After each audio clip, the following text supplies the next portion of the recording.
प्यारे बच्चों, आपका दिन मंगलमय हो। अगर आप नए हैं तो चैनल को सब्सक्राइब कर लें। आज हम शुरू करेंगे नैतिक शिक्षा का अगला पाठ, संघर्षों में विजय का मार्ग। तस्मात् सर्वेषु कालेषु माम नुस्मर युद्धे च मय्यर्पितम् नो बुद्धिर मामे वैशस्य संशयम्। गीता अध्याय 8 श्लोक 7, यानी गीता के अध्याय 8 से 7वां श्लोक लिया गया है।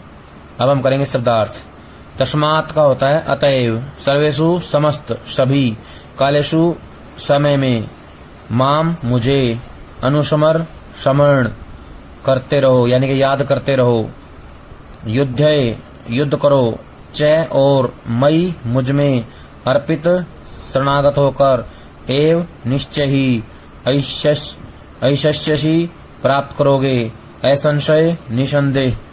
श्रीमद् भगवद गीता के 8वें अध्याय के 7वें श्लोक में भगवान श्री कृष्ण अर्जुन को अपने रूप का चिंतन करते हुए युद्ध करने का उपदेश देते हैं या दे रहे हैं। वो कहते हैं, हे अर्जुन, तू सब समय में निरंतर मेरा स्मरण कर और युद्ध भी कर, यानी हर पल मुझे याद करता रहे और युद्ध भी करता रहे। इस प्रकार मुझ में अर्पण किए हुए मन बुद्धि से युक्त होकर तू निसंदेह मुझको ही प्राप्त होगा, यानी अंत में तुझे मेरी ही प्राप्ति होगी। कुछ शब्दार्थ हो रहे हैं। वातावरण होता माहौल, मनोबल मानसिक शक्ति, मन का बल, दृढ़ता मजबूती, प्रेरक होता प्रेरणा देने वाला, सार्वभौमिक समस्त भूमंडल से संबंधित, सार्वकालिक सभी कालों में संबंधित या कालों से जुड़ा हुआ, अतिरिक्त अलावा, उकताना ऊब जाना, प्रशस्त बेहतरीन।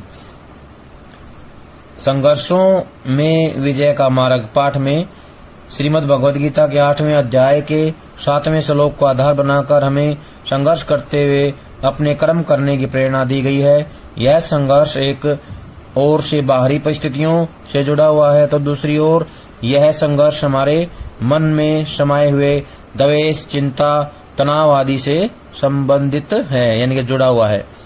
पाठ का सार करेंगे। जीवन के संघर्षों में हर समय न घबरा रहे बस मेरी याद में, मन बुद्धि तू सौंप दे मुझको अब, संशय नहीं पाएगा मुझको तब। इसमें कहा गया है कि हे भारत की भावी ऊर्जा, आपने पिछले अध्यायों में पढ़ा कि महाभारत युद्ध के समय मोहग्रस्त अर्जुन को कर्तव्य का मार्ग बताते हुए श्री कृष्ण ने उसे गीता का उपदेश दिया था। ऊपर दिए गए श्लोक का सरलार्थ आपने पढ़ा। तब भगवान का यह संदेश अर्जुन के लिए था, क्योंकि उस समय महाभारत युद्ध का वातावरण था। तनाव, दबाव, शोक, मोह के कारण महापराक्रमी वीर योद्धा अर्जुन का मनोबल गिर चुका था। उस समय अर्जुन को 2 चीजों की बहुत आवश्यकता थी, युद्ध रूपी कर्तव्य कर्म का पालन, लेकिन कमजोर मन से नहीं, मानसिक दृढ़ता बनाए बगैर नहीं, यानी मन से मजबूत होना चाहिए। मानसिक दृढ़ता बनाए रखकर श्रीमद् भगवद गीता का प्रत्येक श्लोक, प्रत्येक बात प्रेरक है। यहाँ यह प्रेरक भाव आज भी हमें यही संदेश देता है, यानी प्रेरणा देने वाला जो भाव है हमें बताता है, संदेश देता है कि हमें भगवान का स्मरण बनाए रखते हुए युद्ध अर्थात अपने कर्तव्य का पालन करना चाहिए। जो हमारा कर्तव्य है उसको हमें भगवान को याद करते हुए करना चाहिए। प्यारे बच्चों, श्रीमद् भगवद गीता ज्ञान का अक्षय स्रोत है, माध्यम है। वास्तव में गीता सार्वभौमिक और सार्वकालिक ग्रंथ है, इसलिए इसमें समाया हुआ न तो यह संदेश केवल उस महाभारत युद्ध तक के लिए सीमित हो सकता है और न ही केवल अर्जुन के लिए। महाभारत केवल तभी थी, ऐसा नहीं है। प्रत्येक व्यक्ति के जीवन में महाभारत तो आज भी है, अनेक रूपों में है। वैचारिक अर्थों में यह कहा जा सकता है कि जीवन संघर्ष ही महाभारत है। कुछ विचारकों ने तो जीवन की परिभाषा इस संघर्ष के अर्थों में की है। माँ के लिए बच्चे के जन्म से लेकर उसका लालन पालन आदि ये सब संघर्ष ही तो हैं। हर प्रकार के संघर्ष का सामना हम कैसे करें, यह बात श्रीमद् भगवद गीता हमें बताती है, हमारा मार्गदर्शन करती है। प्यारे विद्यार्थियों, एक बार अपने जीवन तथा आसपास के वातावरण पर नजर डालो और विचार पूर्वक देखो तो आप पाओगे कि पढ़ाई करना, आगे बढ़ना, कहीं प्रवेश के लिए संघर्ष, कहीं आजकल अलग अलग तरह की प्रतियोगिताएं, ये सब संघर्ष ही तो हैं। इसके अतिरिक्त कहीं हमारे मन के अंदर वृत्तियों, ईर्ष्या, काम, क्रोध, अहंकार आदि के संघर्ष, तो कहीं बाहर परिस्थितियों की अनुकूलता प्रतिकूलता रूप में संघर्ष, ये सभी महाभारत का ही रूप हैं।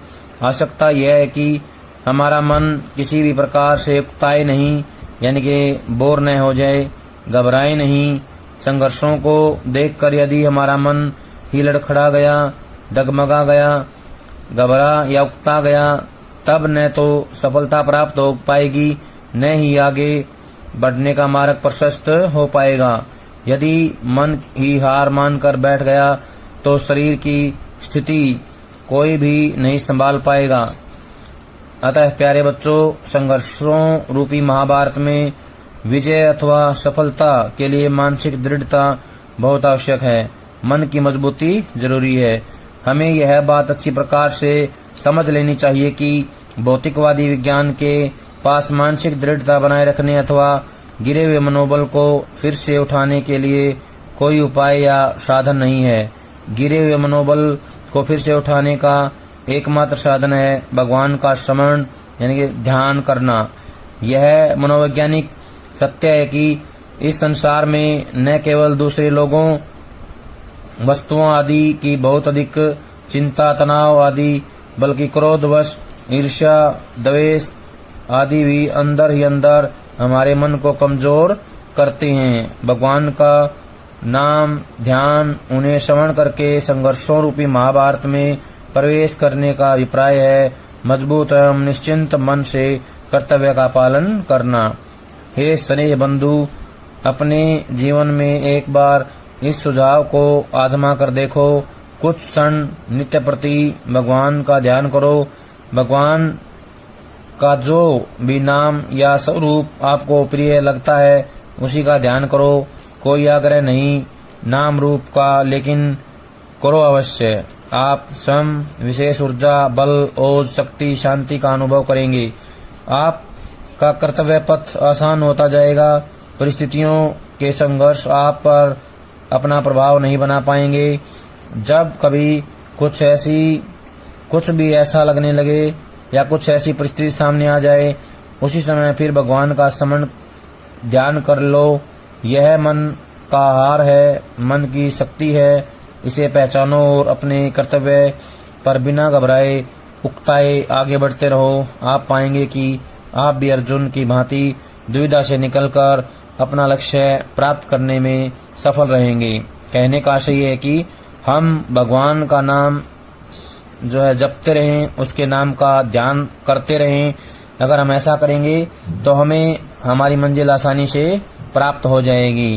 प्यारे बच्चों, ये था पाठ संघर्षों में विजय का मार्ग। सभी इसको अच्छे से ध्यान से पढ़ेंगे और इसके